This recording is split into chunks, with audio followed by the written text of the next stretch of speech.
ও আমার চট্টলার ভাইয়েরা, শয়তানের প্রথমে এজেন্ডা ছিল বনি আদমকে বস্ত্রহীন করা। সে আদম এবং হাওয়া আলাইহিস সালামকে নিষিদ্ধ গাছের ফল খাইয়ে তাদেরকে বস্ত্রহীন করেছে। এই জামিনেও সে আমাদেরকে বস্ত্রহীন করতে চাইবে।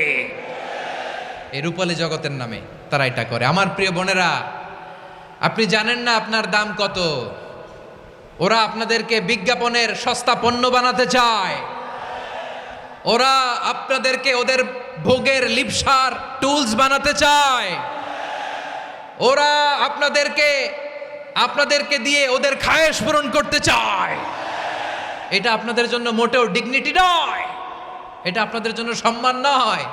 আপনার সম্মান শালীনতায়, আপনার সম্মান হেজাবে, আপনার সম্মান ভদ্রতায়, আপনার সম্মান আপনার ডিসেন্ট পোশাকে।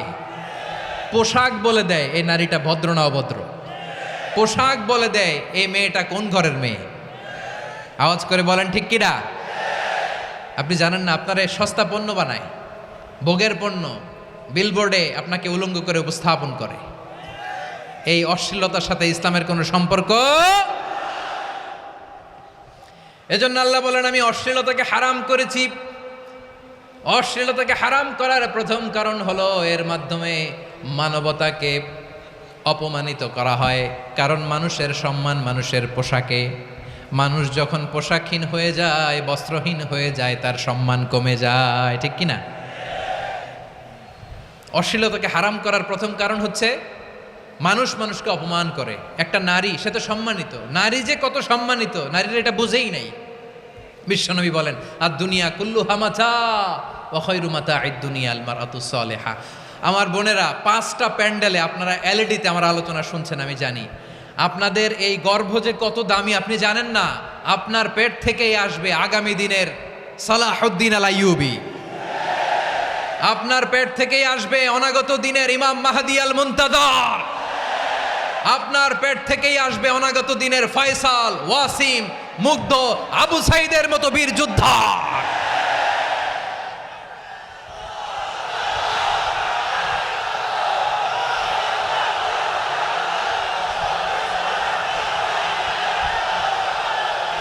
আমার প্রিয় বোনেরা, আমার প্রিয় বোনেরা, বিশ্বনবীর কথার ওজন খেয়াল করেন। আর দুনিয়া কুল্লুহা মাতা ওয়া খায়রু মাতা'আদ দুনিয়া আল মারআতুস সালিহা। দুনিয়ার সব কিছুই অ্যাসেট, এর মধ্যে সবচেয়ে দামি অ্যাসেট নেককার নারী। আপনার গর্ভ যে কত দামি আপনি জানেন না। নিজের সময়টাকে কাজে লাগান, কোরআন পড়েন, সুন্নাহ পড়েন।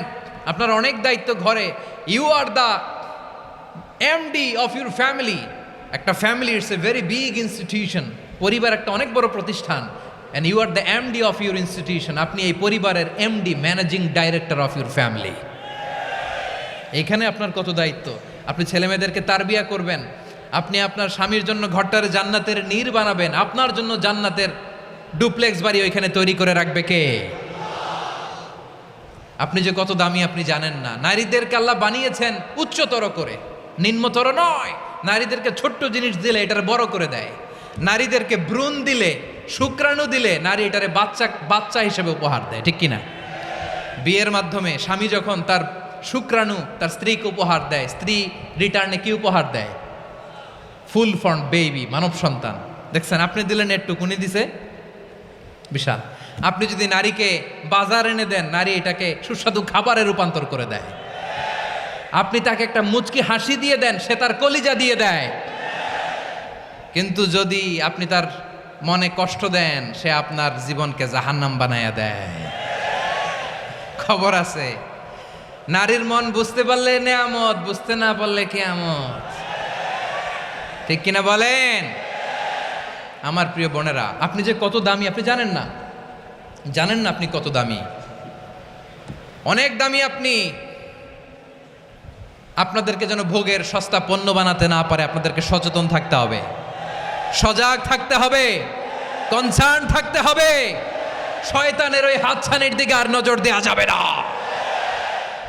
তাহলে কেন আল্লাহ তাআলা এই ফাহশা অশ্লীলতাকে হারাম করলেন? 1 নাম্বার, এতে হিউম্যান ডিগনিটি কমে।